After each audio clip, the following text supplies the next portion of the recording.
Okay, so I'm Brenda Smith. I'm part of the Advanced Heart Failure team at Centera, Norfolk. And specifically what I do is heart transplantation and the LVADs, our VAD program. So I want to talk today about the VAD program.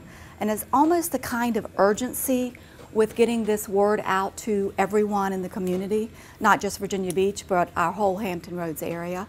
And just to give you a little bit of background, there are literally 111,000 people as of yesterday on the list for heart transplant or transplants in general in the United States alone. 4,000 of those are for heart transplant. Last year, only 1,900 were transplanted.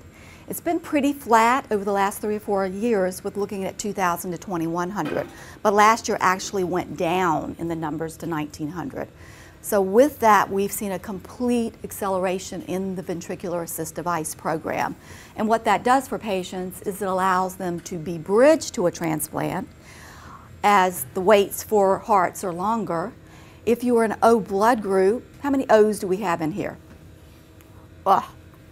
Now you would think O's being the universal donor and 66% of the population of the world, that you'd be, fine with this because so many O's out there. But there's so many O's on the list that our O people will literally wait probably 1.5 to 2 years for a heart transplant. So with that information, we cannot bridge them just using medications they take by mouth or drips alone. So the acceleration of the VAD program.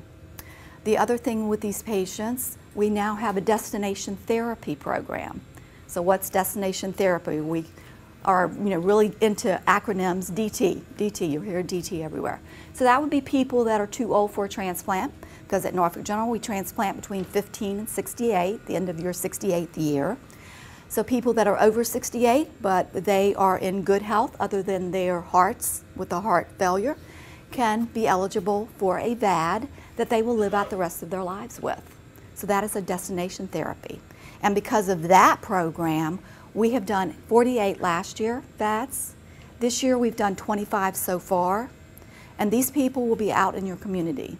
So they will be literally everywhere. They'll be standing behind you at Walmart, out to dinner, theaters, down at the beach, mowing their grass. Any place that you are, these patients will be. And you cannot hear this pump. And you really don't see it when they've got their vest on and all that kind of thing. This pump is on, and this is the HeartMate 2. You cannot hear it. Now the old pumps, and I just have to show you this so you know where we've come from.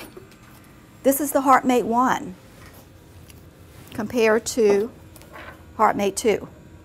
So this is 400 grams, completely implanted. And most of my patients and families, when I show them this, go, oh my God, you're going to put that thing entirely in me. And I'm like, yeah, but look at this. This is 5 pounds. 5 pounds of titanium and steel, and that was implanted completely in your gut as well. So you had to be a pretty big person to even have this in your abdominal area. Look at the Driveline on this compared to the Driveline on this one. So these patients had this big, huge, almost looks like a hose coming out the side that they were hooked to, and then their batteries and the rest of their gear. So this is where we were 2 years ago. We transplanted our last patient on this 18 months ago. So I just wanted to pass that around so you could see that. And that apparatus was actually hooked to, or could be hooked to, a pump that EMS could actually pump it, the pump itself, if it were to stop working.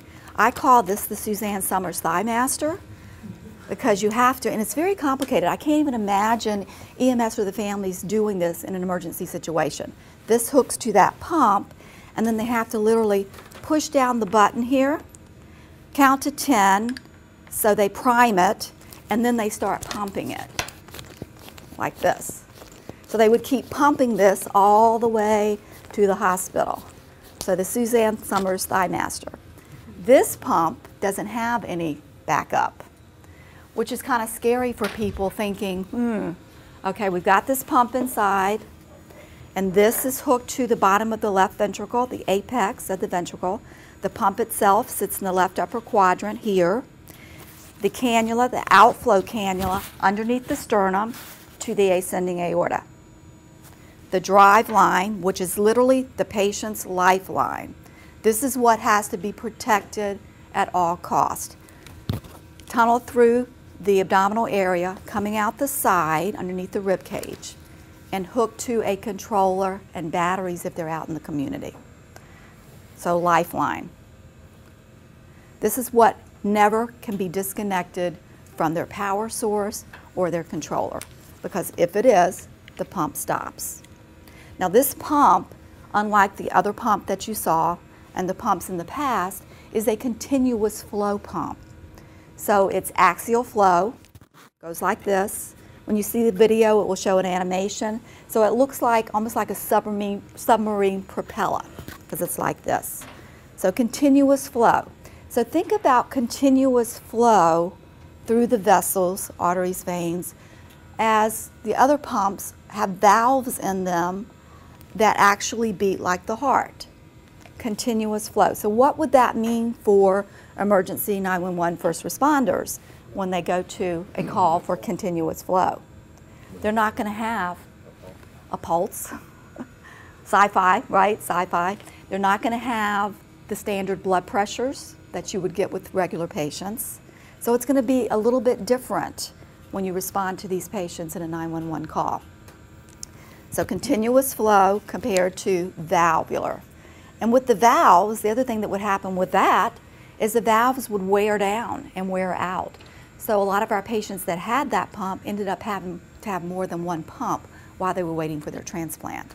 So think about, sternotomy, putting in the pump itself, a redo sternotomy, putting a new pump in to bridge them to transplant, a sternotomy to do the transplant. Think about all those adhesions that these patients would have. And that's not even counting if they had bypass surgery, if they were ischemics, cardiomyopathy, before they even got the VAD.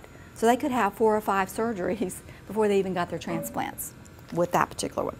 So with this, it is a lot different with continuous flow. This would be hooked to a controller. This is what the controllers look like. They are a microprocessor. There's actually 2 in here, a primary and a backup. And this controls all the power going to the pump itself and also going to our screens that tell us what's going on with this pump. It controls troubleshooting alarms. It controls that data. We can change data looking at this controller. So it is what I call the brains of the whole operation. So each Driveline would be hooked to a controller and then would be hooked to a power source. Now the power source could literally be batteries, like these.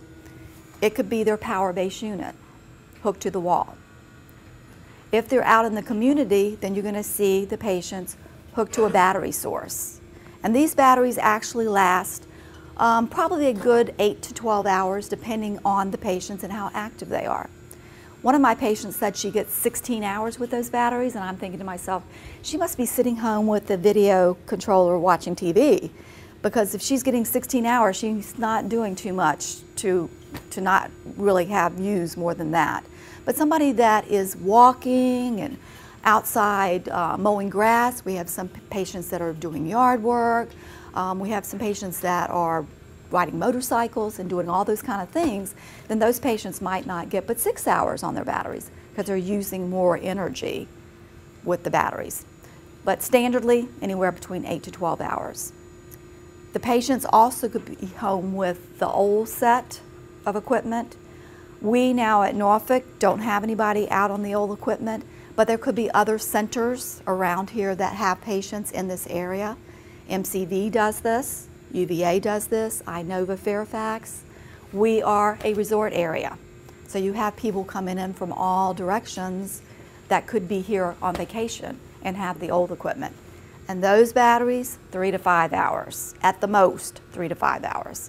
Big heavy equipment as well. 40 pounds it takes to carry this around with them. So hopefully anybody that's out there with the old equipment will get transitioned to new equipment. So to hook this up, we would have our controller with power leads, 2 power leads, hooked to a power source. Now we have battery clips. The batteries themselves, red arrow to red arrow, slides in and you can Make sure that it's hooked and doesn't come out. Takes 2 batteries to run it. They drain simultaneously. And then we hook to the clip. Now, patients are taught to line these up and go in straight. It has little pins in the inside of these little couplings, and if you go in this way and then start this doobie-doo of wiggling around, then you're going to break a pin off. If you break the pins off in the battery connection itself, then we can just replace this. If you break pins off on the controller, then we have to replace a whole controller. If we break pins off on the power base unit, then that's another cable that would have to be replaced. So we have to make sure that we go in straight and really line them up correctly. So we would go in, and then we would do the coupling.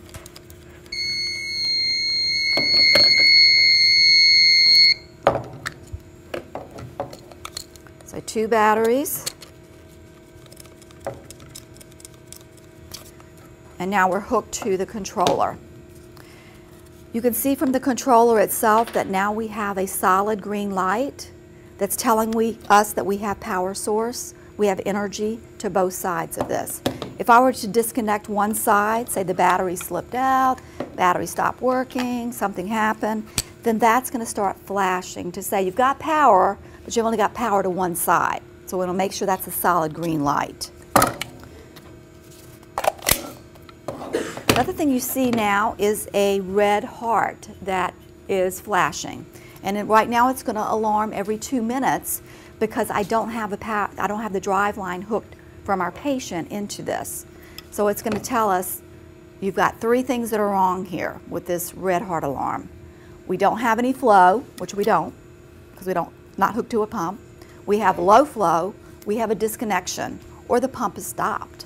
So we know the pump is stopped because I'm not hooked to anything. And we know we don't have any flow. So that's what that red heart is telling us. That is the hazard alarm. That is the worst alarm that patients can have. It's an alarm that's saying, stop what you're doing. We need to problem solve, troubleshoot what's going on with this.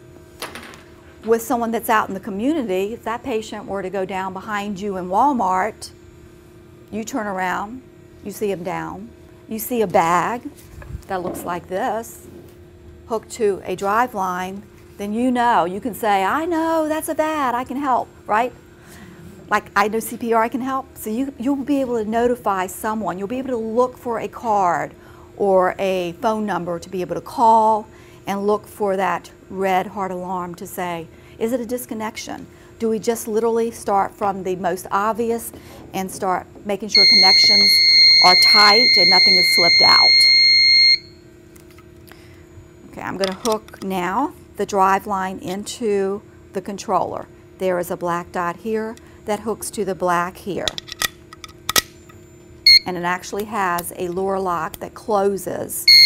This will be very, very difficult to just pull out. As you can see, I can't pull it out. And to get it out, I would have to depress the metal piece to actually pull the Driveline out. It's made that way so people will think, do I really need to be disconnecting this? Because this is the part that keeps the pump running. So now we're hooked to our pump. We still have a red heart alarm because my pump's not hooked to a person. Now this pump, my simulator pump, is actually hooked to a circuit here imitating blood flow, volume flow through the pump. So we have numbers here on our screen simulating what this is doing. So here, no alarms.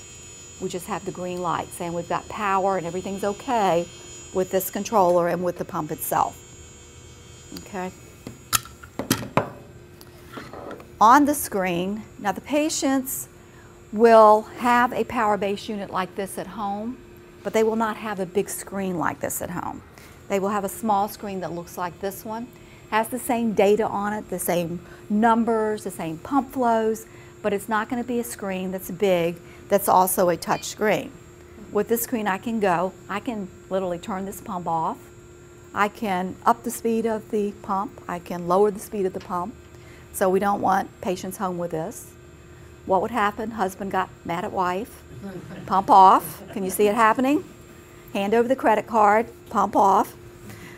Or Johnny wants to see how fast Grandpa can run. Let's pump this up to 1,500 RPMs because it will go up to 1,500. Standard for our patients is 9,000 to about 9,800 RPMs.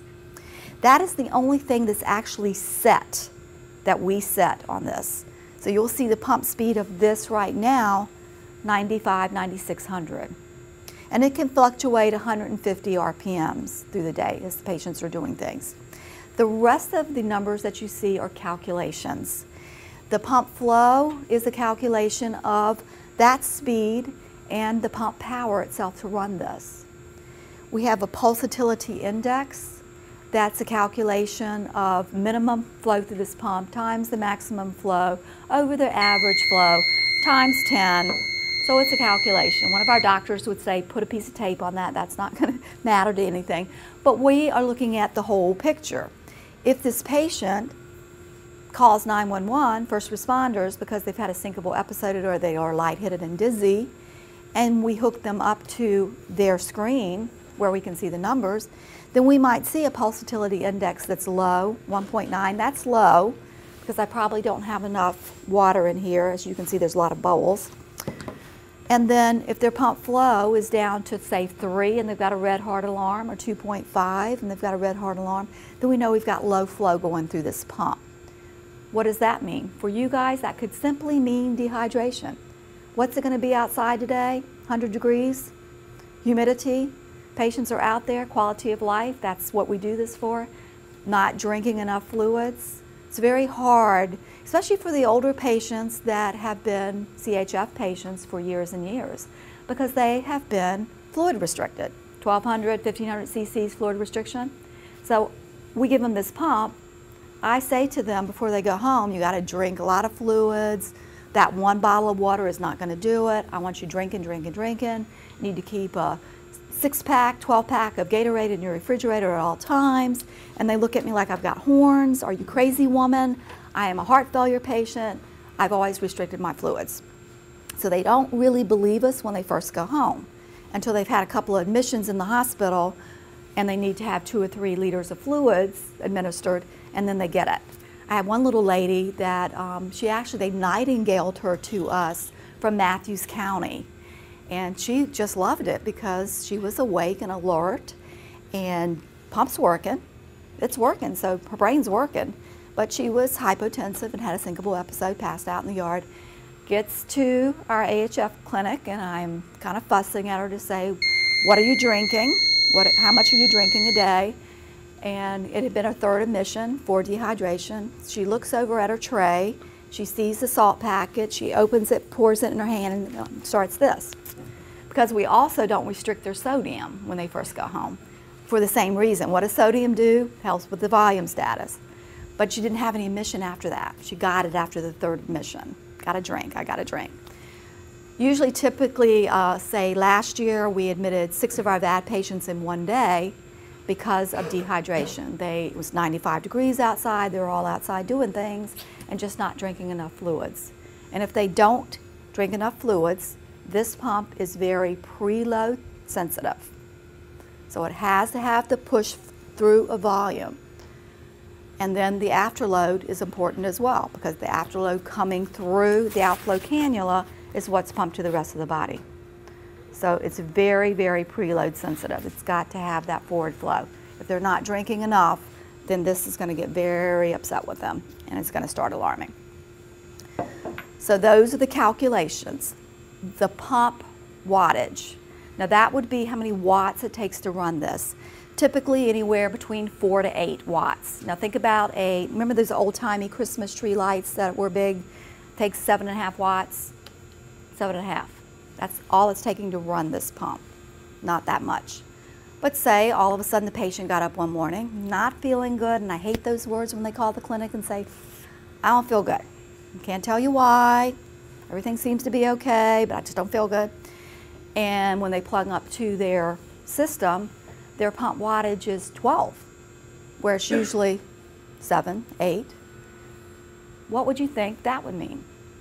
So the pump is working a little harder, correct? So why is it working harder? Could there be a thrombus in the pump itself? Could it be a thrombus in the inflow cannula or the outflow cannula? Certainly could, especially if it stays up. If it's a transient 10 or 12 and goes right back down, we're going to monitor it. We're going to make sure their Coumadin levels, they'll all go home on Coumadin, are adequate. Most of the patients, their INRs are either, if they have no history of CVAs, atrial fib flutter, 1.8 to 2.3. If they've got the other issues going on, then it's 2 to 3 is where we kind of monitor and keep their INRs. So we look at those INRs. Are they too low? Are they 1.5? Has something happened? Have they been held because of a right heart cath? You know, some kind of procedure that we've done that's caused what we think might be a thrombus in the pump. So that might be another call that you would get. The other thing would be because we've set up the perfect storm for them, we've given them this pump, which has a lot of turbulence, shear force in the vessels because of the continuous flow pump and the amount of RPMs that we're pumping through them. And then we give them aspirin and we give them Coumadin. So we've set up a perfect storm of a GI bleed. So again, we get this call. I don't feel good. Or they have the syncopal episode. They get up at 3 o'clock in the morning, hit the deck in the bathroom. Take them to the emergency room or have them come into clinic and their hemoglobins are 5. One lady was 4.6. Pump's working, so again, they're talking, they're alert, oriented, because the pump is working. It's still moving the blood through the system, even though their hemoglobin is 4 to 6. So we've seen a fair amount of GI bleeds with this pump. And since we've done so many of the pumps, probably 40–45% of patients will have one at some point in time. Whether it's a huge GI bleed to a nosebleed to a CVA. Now the CVAs could be hemorrhagic, but more than likely what we see is cardioembolic with something maybe in the pump, some thrombus in the pump that's finally kicked out and goes to the brain. So we have seen some of those too. So those are the 3 things mainly that you would see. The syncopal episodes from dehydration, the CVAs or bleeds, or somebody that has an arrhythmia. Now, arrhythmias with these patients. Now think again, continuous flow. So we've got a patient that's in VTAC VFib. Monitor says VTAC VFib. Pump's working. They have no symptoms. They have no chest pain, no shortness of breath at all, and they're talking to you. We have patients, and I'll look up at the monitor at the hospital, the alarms are going off, the patient's calmly sitting there eating breakfast. One patient, very, very situational as far as where the pump is sitting, because every time she would get up to eat breakfast in the morning and she would bend forward like this, she'd go into VTAC. But she'd be sitting there eating. She had no symptoms whatsoever. I'd say to Dr. Hurry, patient's in VTAC, what do you want to do? Nothing. What's she doing? She's eating breakfast. Okay. So patients at home can be the same thing. They might have a syncopal episode and they're in VTAC VFib, but you respond, and by the time you get there, they're awake, alert, no problems, but they could still be in VTAC VFib. What are you going to do about it? What? Treat the patient. Treat the patient. Treat the symptoms, exactly. All ACLS and BLS we can use with these patients, except for CPR. Think about, in your mind's eye, where this pump is. So we've got the pump sitting apex of the left ventricle. We've got a cannula underneath the sternum to the ascending aorta. So if you have that patient that's down, no one's there, or they're in Walmart, and someone proceeds to start pumping 2 inches on their chest, what do you think is going to happen to this cannula here? Yeah. Yes, it could be a really bad situation. The biggest thing with this is if we know the pump is not working, say the pump truly has stopped, and we can really look at that by looking at the red heart alarms on this. We can hook them up to this if we're at home, and it's going to say pump stopped if that's what's happened. Or we can take a stethoscope and listen to their abdominal area, and we can hear this pump. Hear that high-pitched whirling noise? If we don't hear anything, then we know that pump is probably really is stopped. As we're going through this process, someone is going to be on the horn with us at Norfolk General. Sometimes the family members have already called us. By the time you get there, they're already on the phone with us. So we're kind of troubleshooting at that point in time what we need to do. But if the pump is truly stopped, then we might say to you, we've already changed the controller out, we've made sure connections are tight, we've started fluids, because most of the time that's what the problem is. We've started all ACLS and BLS protocols, then we might say initiate CPR.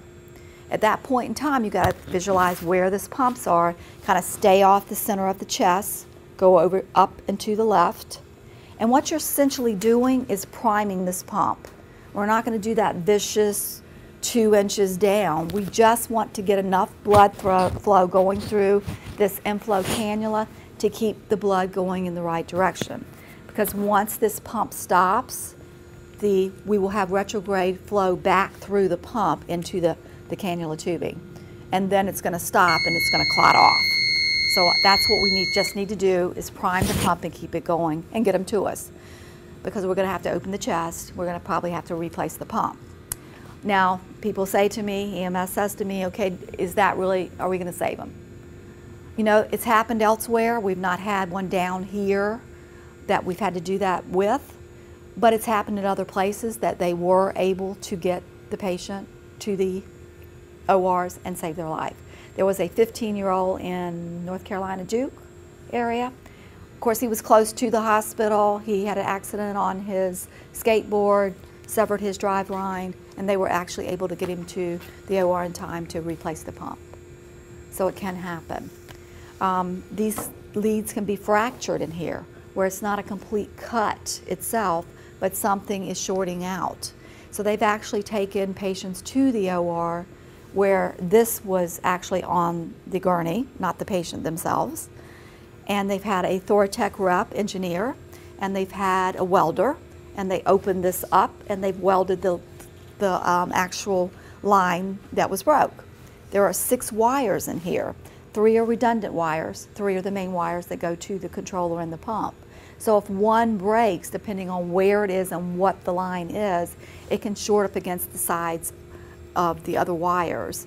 And we see power spikes on here. They might be going up and down, but the pump itself is still working. How long will it work? Don't know, but we want to make sure that we get the patient to the hospital and get that diagnosed and see what we need to do as far as fixing it.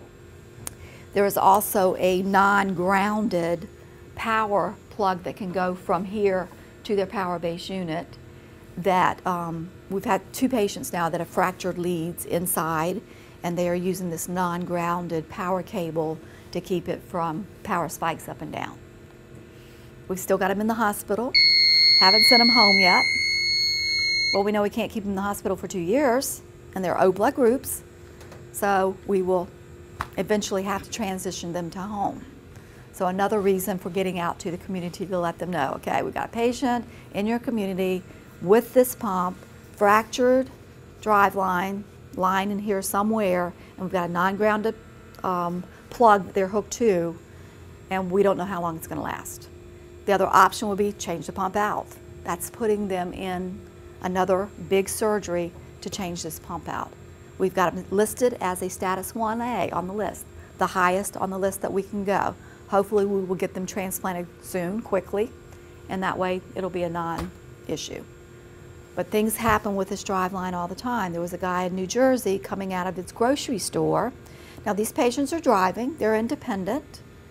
After they've been home and been stable and they've had no syncopal episodes, they're allowed to drive.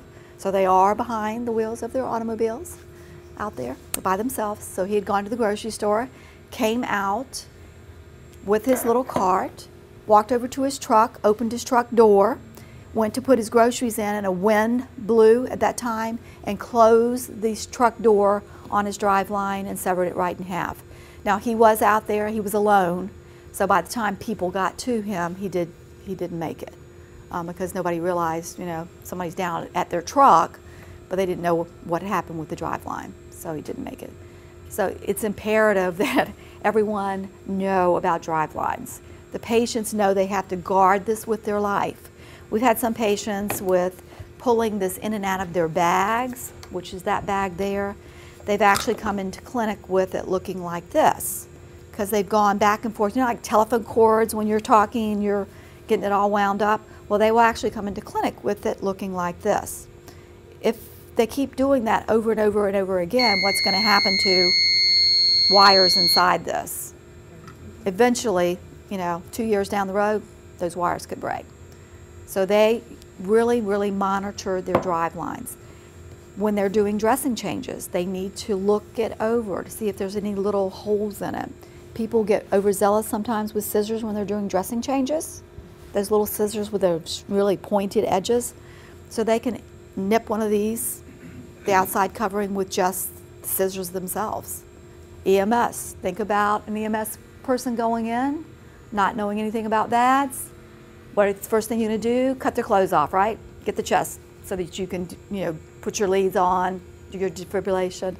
Scissors, think about scissors with the drive line sitting right here, coming out the side. There we go. They're in Inova recently, and I'm not just telling you bad stories just to say there's anything bad about EMS. I'm just telling you the things that we know have happened so that you can be aware. This was in Inova Fairfax, 22-year-old. Went home a week later, syncopal episode, which is very typical for the young ones because they don't believe we have to drink. So he had the syncopal episode, EMS was called, 3 of them came out, had not seen a VAD before.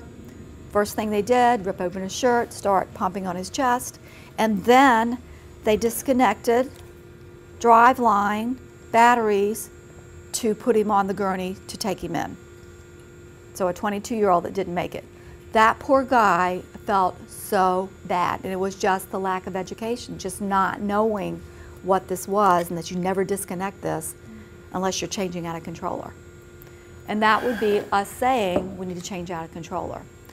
Now all these patients go home with equipment that you see, batteries, they come home with 8 batteries, battery clips, 4, so they've got 2 that they're working with, and 2 extra ones in case one breaks, because they're plastic. Something could break in here, all plastic. They also go home with an extra bag that looks like this for their support people, or if they're independent, then they would carry this with them. So they've got their extra controller.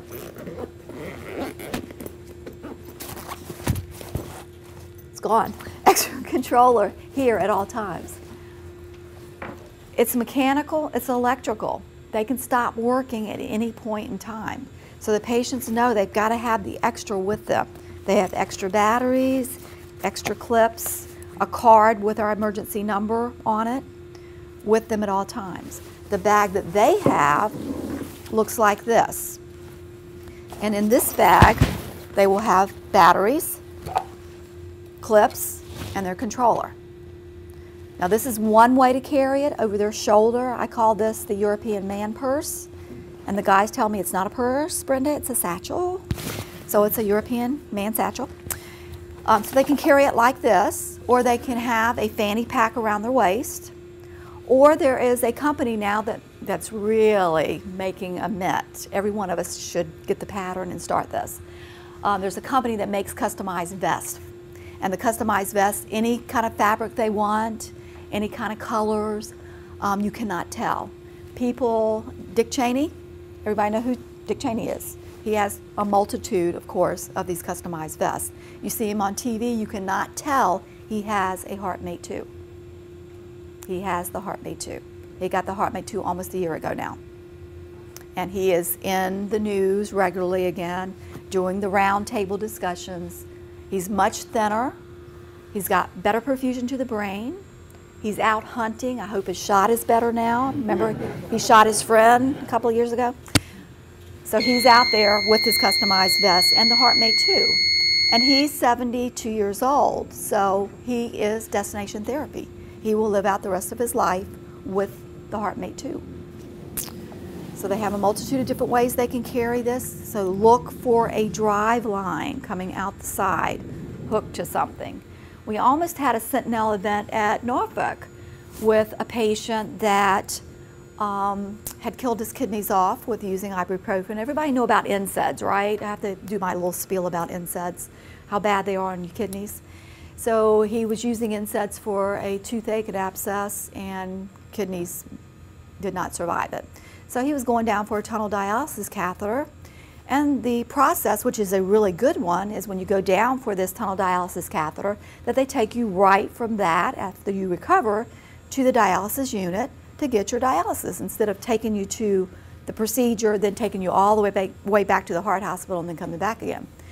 In the midst of all that, he was very anxious, so they had given him some Xanax, and then he got IV conscious sedation during his procedure, so he was a little gorked.